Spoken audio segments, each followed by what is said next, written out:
Hey, what's going on, dudes? It's the Dr. Blue, and today we have a special treat for the channel. One of my original FGC content creators. They're here, they're happy, they're with us, and it is True Underdog Gaming. How are you doing?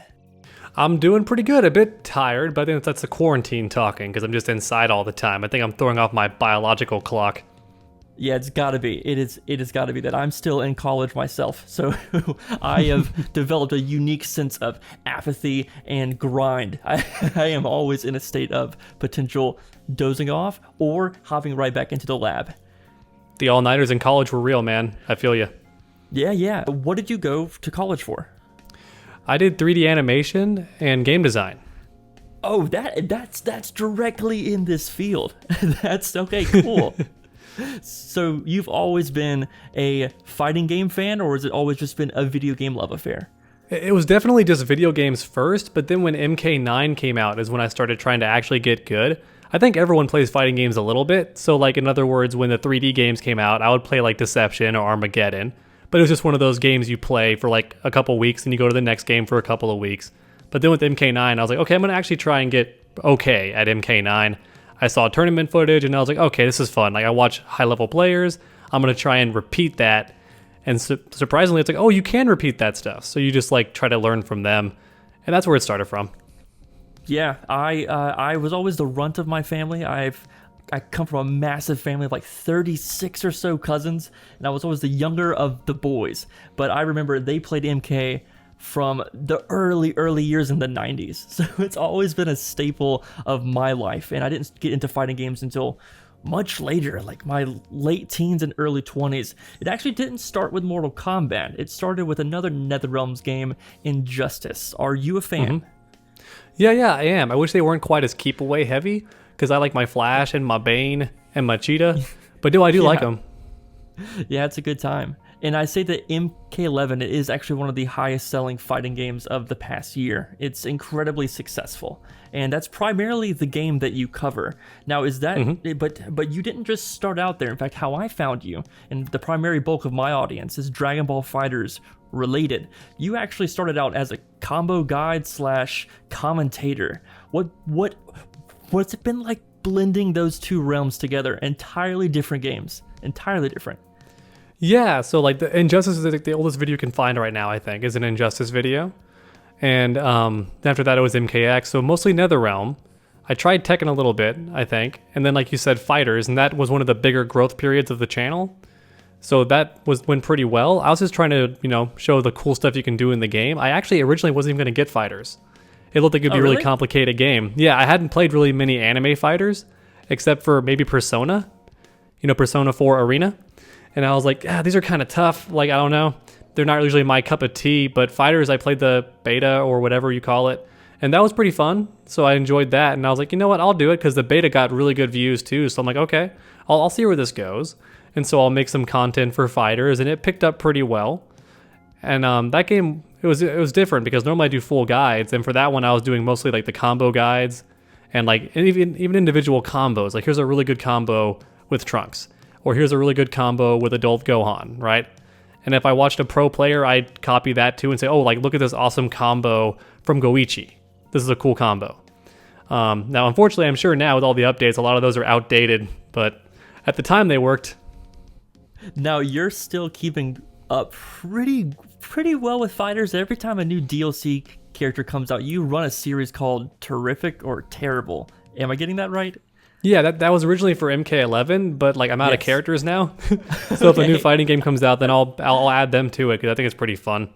It was originally just Terrific was originally what it was. Originally it's just terrible. That was the whole series was like bad characters that deserve to get buffs. So I gave it that title. Like, how terrible is this character? But then people were like, well, review the good characters, like the ones that are really broken.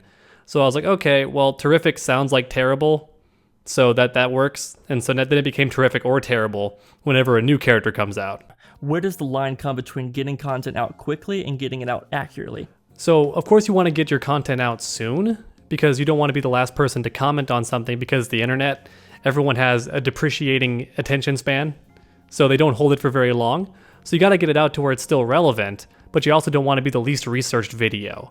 That's why the Terrific and Terrible series is not as much a guide as it is me just running through and having a first impression of the character, and then if I can, I'll expand on that, because that way it gives me the excuse to do it right away.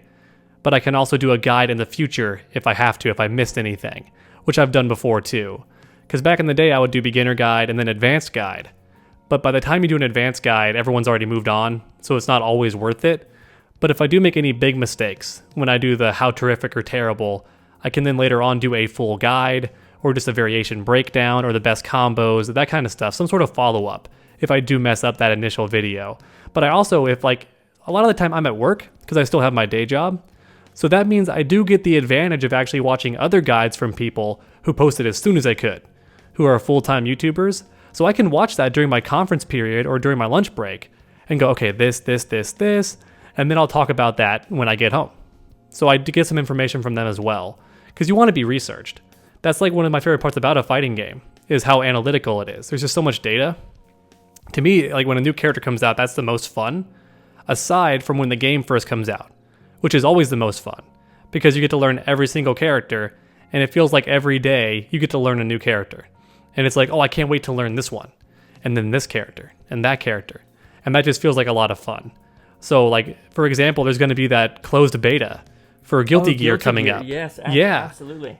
And I got the code, so I'm going to be able to play that, and it's going to be that same experience again. We're like, ooh, this character, and then this character, and then that one. And that's going to be a lot of fun. I was definitely going to pick your brain on the Guilty Gear beta. Are you a fan of Guilty Gear as a series? Is it your introduction into it? It's more of a legacy game.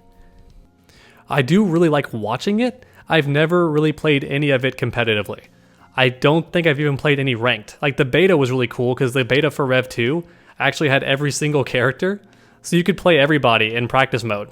And that was a lot of fun for me. I could just mess around. And that was really cool. But I never actually took it into ranked. I was just playing around with it. And that was pretty fun. So when this new one comes out, that's going to be like my first real Guilty Gear game where I'm actually learning all the characters and trying to actually learn the matchups. And from what I've been told by Globku, it's actually almost a fresh start. Oh, that's great. Like it plays very different. Yeah. Not just the core mechanics, but even the moves are different. So it's going to be kind of like Soul Calibur 6, I think. It's not going to be entirely different like a Mortal Kombat game where they can change potentially everything about a character. It's not going to be like that, but they are going to change enough to where it's going to be unfamiliar territory for everybody.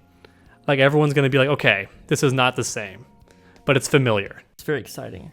Yeah, no, it's very exciting because for those of you that are not quite familiar with what Guilty Gear is, it's a legacy game. It is developed by Arc System Works, and they are known for just semi-beautiful 2D fighters that just really reach out and grab everybody from any kind of walks of life. And of course, they are the developer of Dragon Ball. But I wanted to ask your opinion. What kind of reach do you think Guilty Gear is going to have outside of the FGC?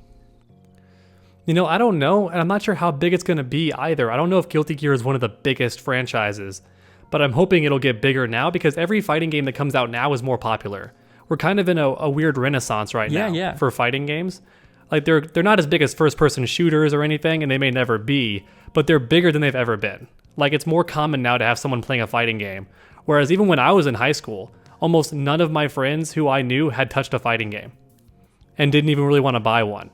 I was like, oh, the new Mortal Kombat game's coming out. It's a reboot, this and that. And they're like, well, yeah, they were like, because we're doing track, like we're doing hurdles and stuff. And my buddy's like, is it still $60? And I'm like, well, yeah. And he's like, that's too much for a game that simple. Oof.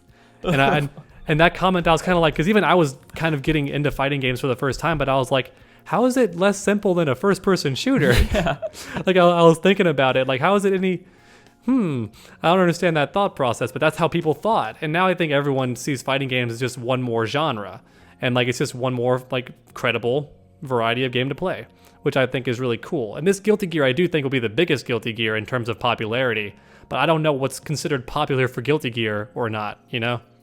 Because Dragon Ball reached in and just broke through the anime scene and brought people in. But you actually bring up a very good point. We are in the middle of I would dub it a fighting game renaissance. There seems to be more people focused on the content creation side of things. Now, I asked this as a general question, but I'm super interested to hear what you have to say. What advice would you give anybody looking to get into content creation, specifically YouTube, based around the fighting game community? based around fighting games is a tricky one, because one of the things you want to try to do as a creator now is do something that's niche that someone else isn't tackling. You want to fill that void. But now it's like with fighting games, what else? I don't know what else is really left. It feels like everything's pretty much being tackled. Right. So I would say start streaming first, probably, because then you'll get popular for being the guy who plays the game well. And then you can put those on YouTube and they'll kind of cycle back and forth. I don't stream, really. So I don't do that. But I started off just doing the YouTube videos instead. And I think back when I did the combo guides, there weren't many people doing it. And if they were, they weren't doing it all the way. They were just like showing off a cool combo, but they didn't explain how to do it. Or they didn't put the annotations on the screen. Or they were just like showing off like a cool combo that wasn't actually practical. So I was trying to fill that void. Like, okay, well, what's the actual combos you want to do? And like, how do you do them? That kind of stuff. Yeah. But now it's like, there's a lot of people doing that now. So that's not even a niche anymore. So you'd have to try and find somewhere to fit and just try to tackle it. If you can't find something new to tackle, at least find something existing to tackle in a different way and make that enjoyable. I think that's brilliant advice. Because I would argue even the terrific and terrible videos, I would argue those are guides, but taken in a different way. Because instead of just explaining it like a robot and giving all the facts, I'm just running through it like a first impression and giving facts as I go, which I think makes it feel more genuine and a bit more hands-on. So it's the same thing, but handled differently. So if you can pull that off, then I think you're doing the right thing. I think that's brilliant advice. Now, your channel is known for it's super consistent. I'm constantly seeing new videos and even more innovative stuff. Like you've started to do things like Inside the Mind. I love that series. What was the spawn of that series? Pun intended. Yeah, what gave the idea for that one was when I was a teacher, I saw a lot of my students watching those really ridiculous Rainbow Six montage videos. Right. Where it wouldn't even show very much gameplay. It would just show one cool thing and a bunch of memes like going along with it. And that was like several years ago, maybe a couple years ago, 3, whatever. And I was watching that and I was like, I wonder if someone could pull that off like with fighting games. Yeah. Like that could probably work, right? Because fighting games is a lot easier to tell what's happening because the camera's not flying around everywhere. So you could actually probably see it even clearer with the fighting game. And then sure enough, some people have already been doing that. Like they've been doing stuff like that already. They just don't do it very often. And I was like, well, what if every week I do it for like a character? And to make it different than their videos, I'll have like a narration. Like instead of just the memes itself. Because like one good channel is Somebody. He does that exact same thing. Like Somebody does what the Rainbow Six guys did, but with Mortal Kombat. I think Somebody Jr. is actually the name of it. And his are like 7 minutes long of just memes and gameplay. Nice. And it's very impressive stuff. Like, I don't know how he does some of it, because the editing is really impressive. And the editing is always impressive on those things. Yeah. He must be doing Sony Vegas, because I do Premiere, which is very basic editing, but that's all I really need. So it works just fine. But yeah, that's what inspired my idea for it, is I was like, well, I want to do the Rainbow Six stuff, but with fighting games, and then to make it unique, because it was already happening, because I waited too long to do it, I decided to add the narration bit. Oh no, yeah, I've been a fan, and I casually still play MK11. I think it's a brilliant game, but I'm kind of looking forward to the next phase, and I really hope it's Injustice 3. What are your thoughts of that game happening? That would be nice, yeah. I mean, Injustice 3 would be good. I mean, you can't really quote anybody because they always change, or maybe they just misspoke, but I think they may have said something about not doing a fighting game next, that they might be doing something entirely different. But I could be wrong. I just think I heard someone say that. But it could have just been Ed Boon talking about his own venture, not NetherRealms. I don't know. Right. It was a very vague, out of context kind of line. But I think Injustice 3 should happen. It seems like the most like logical thing to do, because that way you have a trio and a trio, right? You have like the 3 MKs and the 3 Injustices. It makes perfect sense. I know that Ed Boon has always wanted to get rights from Marvel to do like a Marvel fighting game, or a Marvel and DC fighting game. What a dream. And I'm like, that would be dope. Because that reminds me of the, there was those old fighting games back in the day called Rise of the Imperfects. Oh, I have it right beside me. Those were so much fun. Like, I probably wouldn't like them as much now because they're not very competitive. They're kind of just silly and fun, like an arena fighter. Yeah. But those were cool because they were Marvel with a dark tone that actually worked somehow. So even though you had Spider-Man in this gloomy setting, it still worked. It kind of meshed both of those things. So if they could take the tone of Injustice, which is kind of a darker, more DC, gritty tone, but Marvel, that would be really cool. Like that same tone, but Marvel. That would be really sick to me. I remember when that Because game when you came think out. about it, you have these crazy strong superheroes. So like if they were to actually fight, it would be kind of brutal. Like that'd be kind of like fun to watch. Yeah. But do I think it's gonna happen? I think it should for sure. And Globku asked us like a similar question. He said, "Do you think they'll change it up, like with the Mortal Kombat games?" And I'm like, I kind of hope they don't. I kind of hope like with Injustice 1 and 2, how they were pretty similar. Like I don't mind them changing some things, but when you played Injustice 1 and then 2, some characters were almost copy paste the same. Fair. Like some of them were very similar, and I liked that. In fact, the characters they changed, sometimes I didn't like the change. Like I didn't like with Flash. They took away one of his anti-airs and made it that tornado thing instead. Oh, and fair. I was like, that's not as good though. He used to fly in the air and just smack you. He was like a don't jump on me character. And now he's more of like, I have to read the jump to actually anti-air it. And I was like, oh, darn. I missed that just smack, just out of the sky. And he didn't have that as much. But he became better, I think, overall in Injustice 2. Right. So, and then Bane. Bane didn't have his backbreaker, which I thought was weird. Which is an iconic part of the character. He's still a better character again in 2, but it was kind of weird that he just didn't have that move. The one thing that I want to bring up for anybody here, if you're looking to find the game that True Underdog just pointed out, I'm going to hold it up here on camera. It's called Marvel Nemesis Rise of the Imperfects. It's a PS2 game, so you're going to have to invest in that. But I guess it just goes to show how... My PS2 is so bad. I guess it just goes to show how long this legacy of fighting games has been a part of my life, of his life, and I'm guessing if you're watching this, your life too. And I feel like this is as good of a time as any to wrap this up with one final question, if you still have the time. Sure, of course. We're only 20 minutes in. You're good. Nice. You say that you are doing podcast as well. And it seems to me that as I grow into adulthood, I want to find a way to give back into a scene. What made you want to do fighting game podcast? What started that? The fighting game podcast, was a different motivation than the channel itself. That was just to kind of try to group everyone together. So in other words, if you watch my stuff, now you also know about Globku. Or now you also know about Uncaged Games, and then vice versa, because they appear on my show, so their fans come watch it too. So now they know about me, and like just that way everyone kind of knows everyone. I think that would help.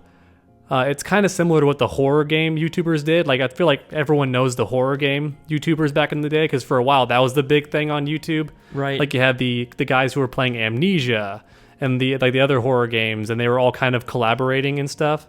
So now it's like you can collaborate with fighting games, and fighting games feels more natural because you can just play each other.